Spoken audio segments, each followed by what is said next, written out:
Hello. Good afternoon. We're going to go ahead and get started. There may be some others coming in, but due to the parking issue here, we'll just go ahead and move along the agenda. And so I will now call to order the July 26, 2018 Metro Flood Diversion Authority meeting to order. You've had an opportunity to, oh, I'm sorry, we need roll call. Ms. Williams? Mr. Hendrickson? Here. Mr. Paulson? Here. Mr. Campbell? Here. Mr. Wayland? Dr. Mahoney? Mr. Pepcorn? Here. Mr. Grinberg? Here. Mrs. Sherling? Here. Mr. Peterson? Here. Mr. Steen? Here. Mr. Thorsted? Here. Mr. Olson? Here. And you have before you the minutes of the previous meeting. Hopefully you've had an opportunity to review those. If I could get a motion to approve. So move. Is there a second? Second. Thank you. It's been moved and seconded. Any discussion, corrections on previous minutes? All those in favor signify by saying aye. Aye. Opposed, same sign. Item number 3, the order of agenda. Are there any changes to the agenda, any additions, or an approval? Do you have an amendment to change? Committee report. Okay, Madam Chair, I'd make a motion to approve the agenda as presented. thank you. Is there a second? Second. Moved and seconded to approve the agenda. All those in favor signify by saying aye. Aye. Approved, same sign. Item number 4, management, PMC report, please. Madam Vice Chair, members of the board, fairly brief report this month. Excuse me, and I apologize for, I will cough a couple of times. The activities and accomplishments in the last month, familiar list, continue to support the Corps and Minnesota DNR to advance the supplemental EA and the supplemental EIS. Continue to work with permit application review. A couple new items. There was a good coordination meeting with the Buffalo Red Watershed District regarding Plan B in Wolverton Creek. I think Greg Thielman and Bob Zimmerman went down and had a presentation which was very well received, and a lot of good communication occurred at that meeting. I believe Jason Benson presented to the North Dakota State Water Commission in Valley City. Just for information, the State Water Commission meeting will be here in Fargo in September, so that is not the meeting that's their quote-unquote local meeting here. And of course, I think Nathan presented to the City Commission on 37-foot impacts through town. So those are the primary major things of last month. Looking forward, again, continued support of the publication of the draft EIS and SEIS, and of course preparation for the public meetings. So those are still unpublished. We are anticipating those are going to come soon. We're hoping to conduct workshops to review the Plan B cost estimates. We do have now in hand an estimate from the Corps and the in-town, and we'll be looking to review those and get those all apples to apples. That's subject of discussion of the Finance Committee here in a bit. Obviously, the work continues to support on the development of WIFIA. No big breakthroughs there, but that's going to be a continued work in progress until that settles down. And of course, construction work that is approved is still ongoing. Thank you. Does anyone have any questions for Martin? All right, then moving right along, the Corps of Engineers update. I don't see anyone here, so I will move on to administrative legal. Is that Mr. Shockley? Yes, Madam Chair.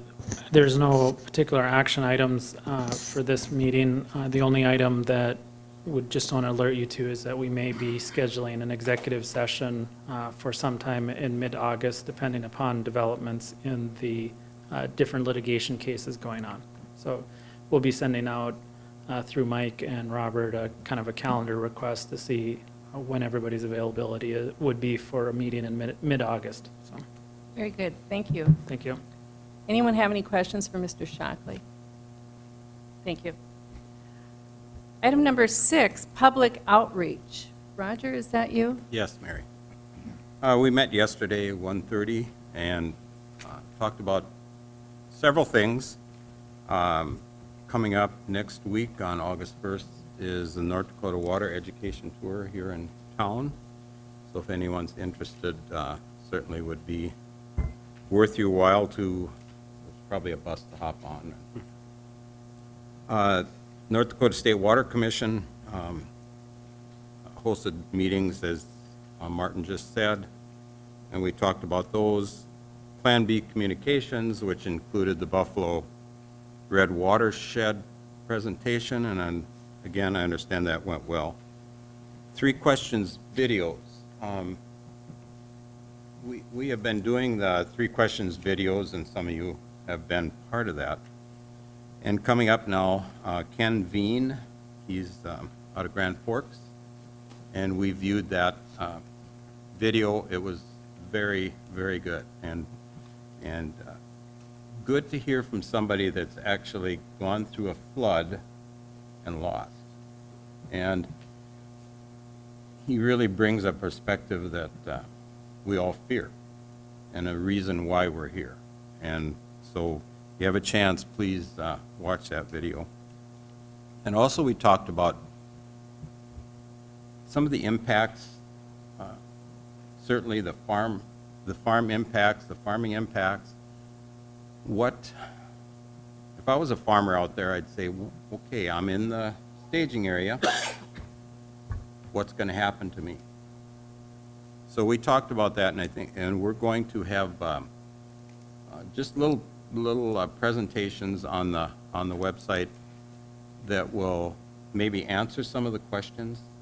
Certainly, the information that we have, we'll pass that along, and maybe start to the process of getting the farmers, that are going to be impacted by this, getting them maybe a little more comfortable, realizing that it's instead of 1 every 10 years, maybe 1 every 20 years, that it'll really be a big impact on their farm. Went over the update on the analytics and fmdiversion.com. Probably one of the spikes, I think, was, if I remember right. Anyway, we had a spike here, and Rocky, do you remember what information spiked the? Oh, I think it maybe was the core. Was it the core's? I think that spike on your graphic there, Roger, was from when we did the special assessment news, and so it's historical information, but it sort of was such a big spike in sort of media attention and news to the website that it drowns out all the other noise. Thanks, Rocky. Or thanks, Eric. That's all I have. Okay, thank you. Any questions for Roger? And on to the Business Leaders Task Force update. I don't know that anyone's here representing them today, so we will move on to Land Management. And Land Management Committee did not meet this month, and so we have no report unless Eric has anything to add. And does anyone have questions for any of us regarding land management? And then item number 8, finance. Thank goodness you guys are here, so we have something to visit about, huh? Committee report, please. Moving right along, Madam Chair. As you can see listed on the agenda, we have, committee report, voucher approvals, and contracting items. I'll have Mr. Cowan share at the end. But as everyone expects and understands, we're yet remaining in a holding pattern. And I made a comment yesterday, until they move the spreadsheets horizontal, I can read them, because even with glasses, I think we've spent $440 million total. You can see that on 8A. Again, not much movement there as far as the overall budget goes. Second page, you see we have 2018 budget of $82,500,000. Current month was a little under $5 million. With year-to-date expenditures of a little over $29 million, with a remaining budget balance of $53,200,000. And then you'll see all the related expense detail feeding into these financial documents. The other note would be on the backside of 8A is our net cash position yet remains at $71,516,781. I would be happy to answer any questions related to this, but I will add another comment onto the committee report. Commissioner Steen and I would like share some perspectives. We had a very energetic discussion on a certain topic, and I think it's important to put that under the committee report, but I'd first answer any questions or comments regarding finances. Does anyone have any questions regarding what the Commissioner's gone over at this point? Commissioner Steen. I'd just like to add one additional item. In the summary of expenses on page 3 of the handout, the back page, there's an item there for $2.4 million, and that's the final payout for the Oxbow Golf Course settlement with all of that business. So that should be pretty much a done deal going forward. Very good, thank you. Well, the discussion yesterday, and I'm going to ask Martin or Mr. Shockley if to add in and chime in here. And everyone is aware we're waiting for new numbers on Plan B, and largely the cost implications, as we have been following and discussing, has been around changes to the southern embankment, in-town flood protection changes with 37 feet, the land acquisition costs because of more, valuable farmland, and then somewhat the P3 contract. And then from a higher level perspective, the forecast of sales tax collections and delay of construction that ultimately gets us to a number of what this project's going to cost. And so the task order that was presented to the co-directors here a few weeks ago brought in another, I guess I'm using my own words here, but another evaluation of all the numbers. And Martin can speak more eloquently to some of the rationale to that. But it raised a lot of questions about, from a policy perspective, co-directors signing off on a $600,000, $700,000 task order, to the timing of it, where we're at, the length that this will take that was presented, to some of the expectations that we're going to have our number this summer, not the end of the year. So we had a lot of questions and discussion around that framework. Policy aside, as Mr. Shockley shared, I'm not going to speak for him, but we set up the policies based on we had a project, yet today we don't have a project. And so, what comes first? We all have confidence we're going to have a project and move forward, but how much do we expend that that's going to happen? It was kind of more of a conservative, I guess, perspective, if you will.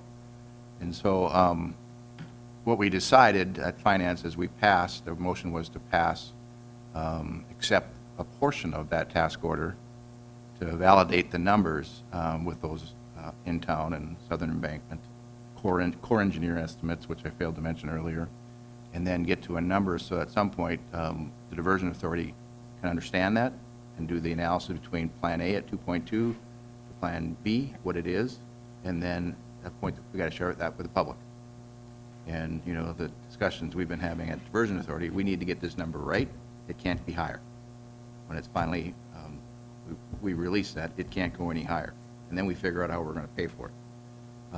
With various funding sources. So, Rick, I'll turn it over to you with any of the added comments. But that was a discussion, and we felt that, and the motion was yesterday to accept a portion of that, item A, which is the validation. There's some other things that Martin can talk to, but kind of a more go slow approach, I guess I'd describe it.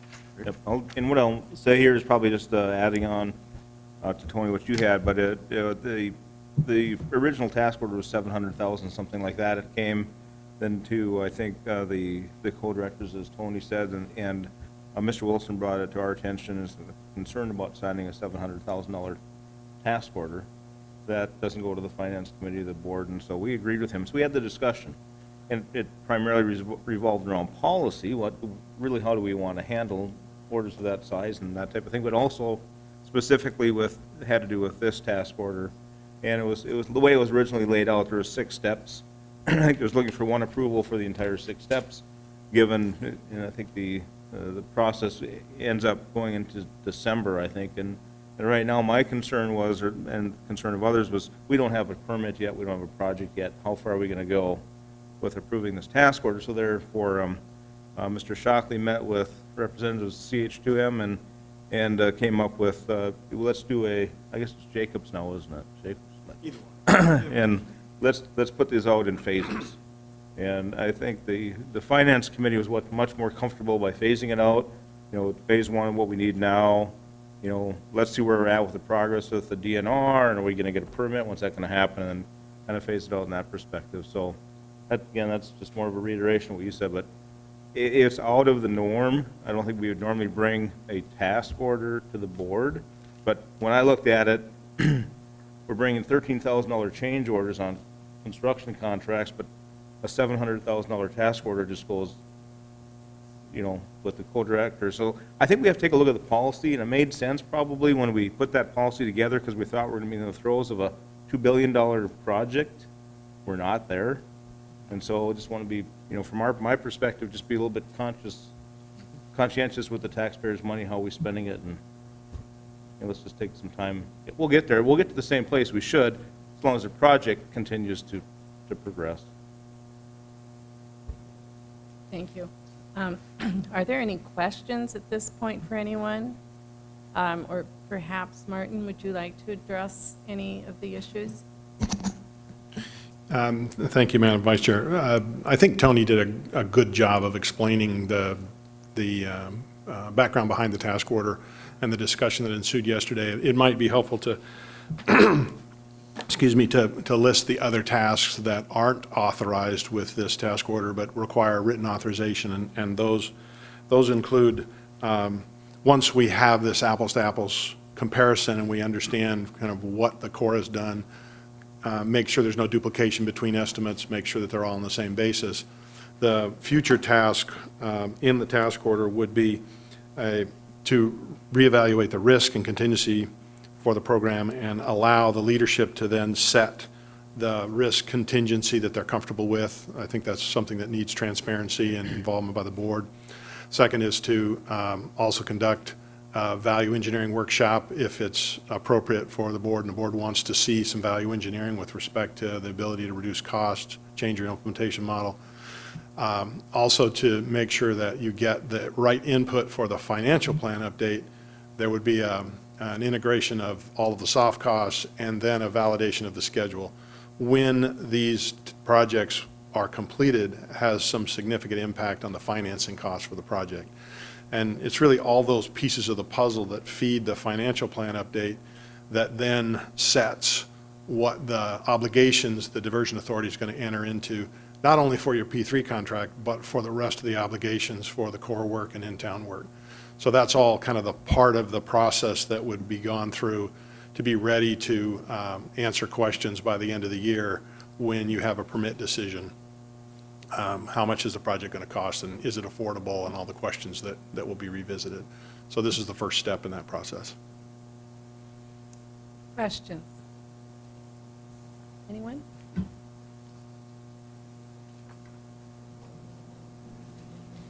Tony, I would let you go ahead and continue.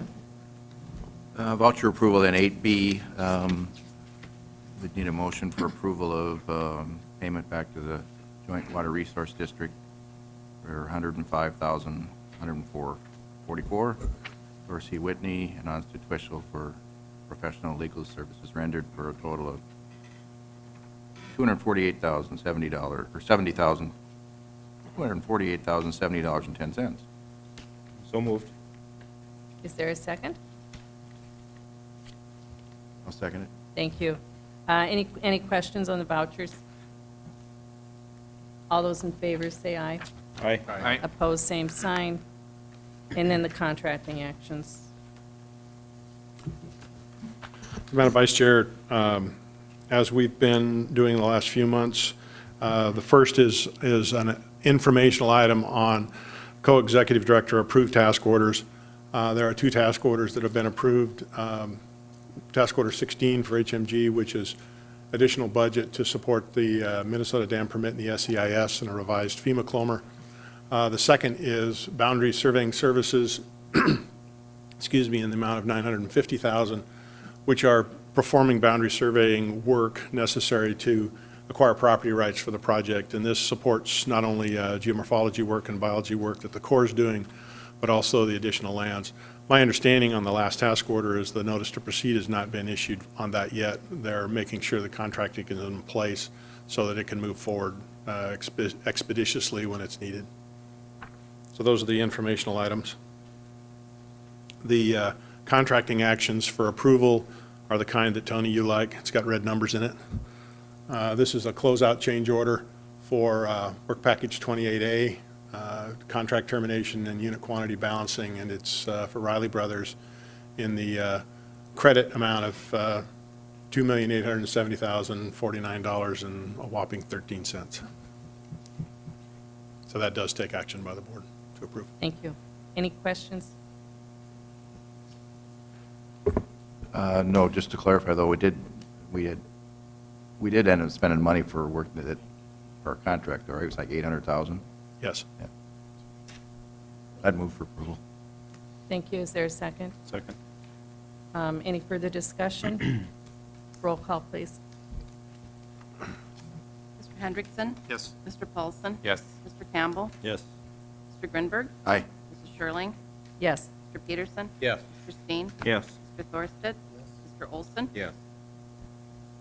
Thank you, and the motion carries. I vote aye. You missed me. Oh, I'm Oh. sorry. That's all right. Mr. Pepcorn? That's okay. Aye. I'll do that. Thank you. Is there any other business? Yes, Commissioner. Thank you, Madam Chair. Real quick, just to let everybody know, and you may be getting this call in Minnesota too, the White House is actually inviting legislators and county commissioners to the White House. We had it tentatively scheduled for mid-June. It was canceled because a number of their staff members couldn't make it, so we're talking tentatively about a visit in August. And the interesting part about that is, and again, I don't know if you guys had that in Minnesota or not. If not, you will. The interesting part about it is we figure 7 legislators were coming and only a handful of commissioners. And supposedly, we're literally talking to chief of staff, heavy hitters. So we'll have a small contingency of North Dakota people with the doers, movers, and shakers within the White House. So we'll keep you all abreast as to when that date actually is, but obviously, we have an opportunity to be talking to people firsthand with only a handful of us in the room. And we talked earlier, like, a place like California is going to send 300 people, and a place like Texas is going to send 1,000 people, and we have a very unique opportunity. No president has ever done this. So, again, we'll keep you abreast as to how things evolve, but it sure is a unique opportunity. And I think at least 2 of us, probably 3 of us from CAS are going to go. Obviously, the main thing on our mind is this. So there you have it.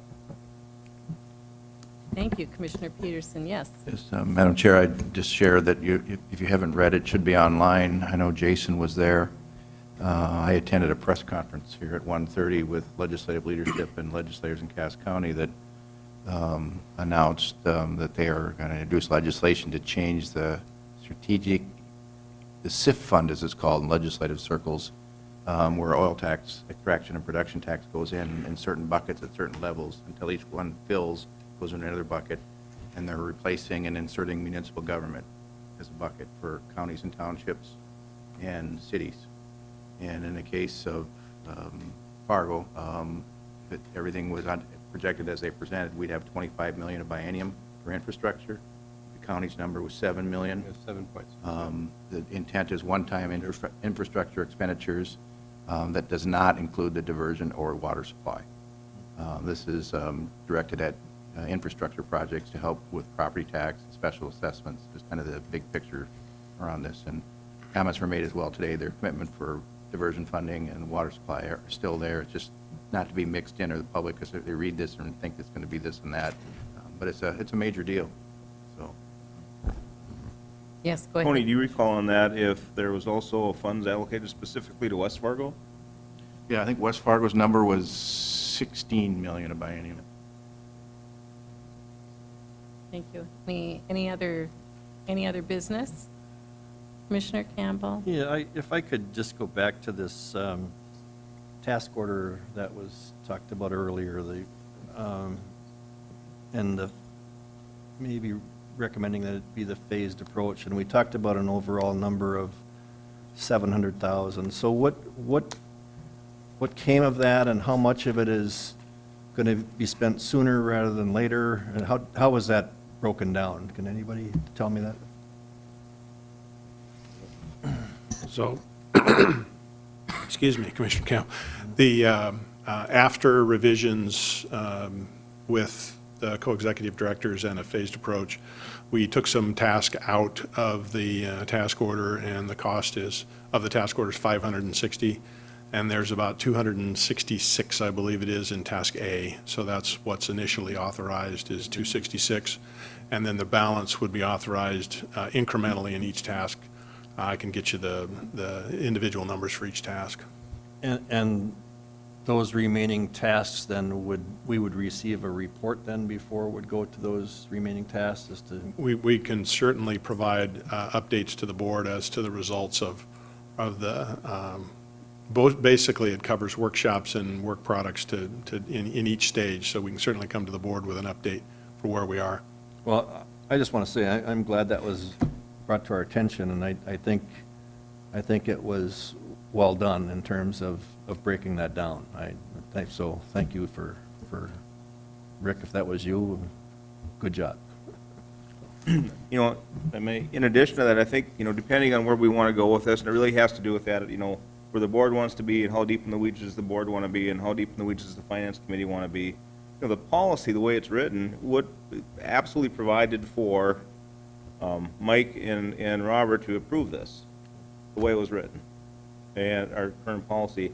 And I just have maybe a little bit of a heartburn with that, maybe because it's such a significant item in where we're at today with the project, because that's one of our biggest expenditures on the project.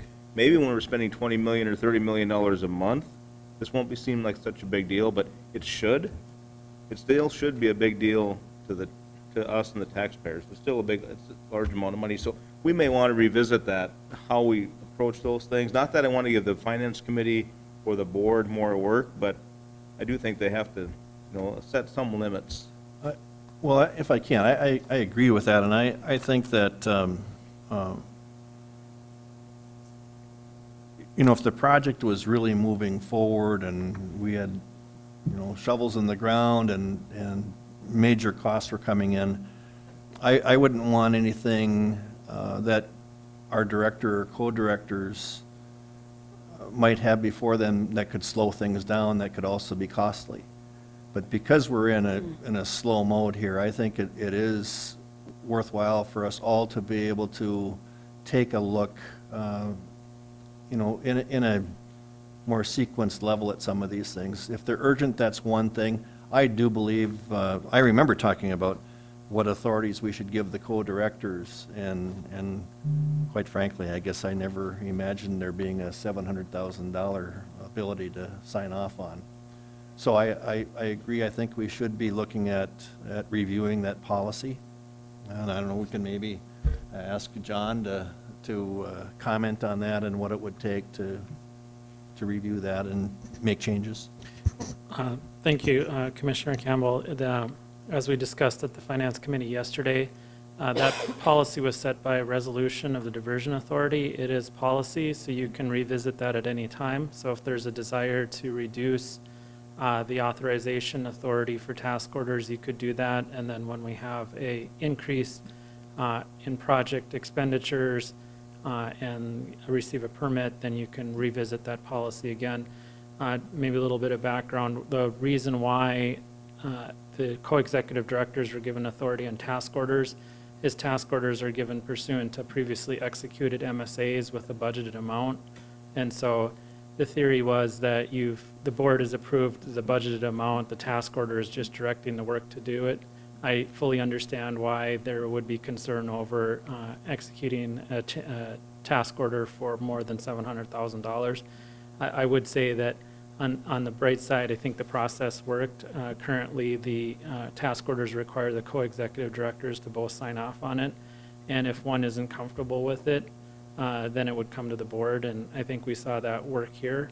And so we certainly can put on the next month's agenda the policy.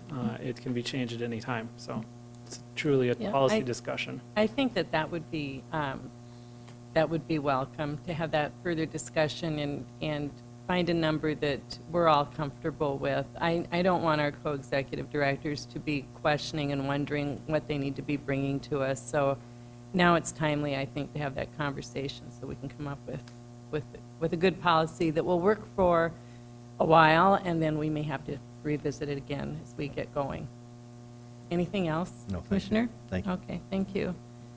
Anyone else want to comment on that? Any other business?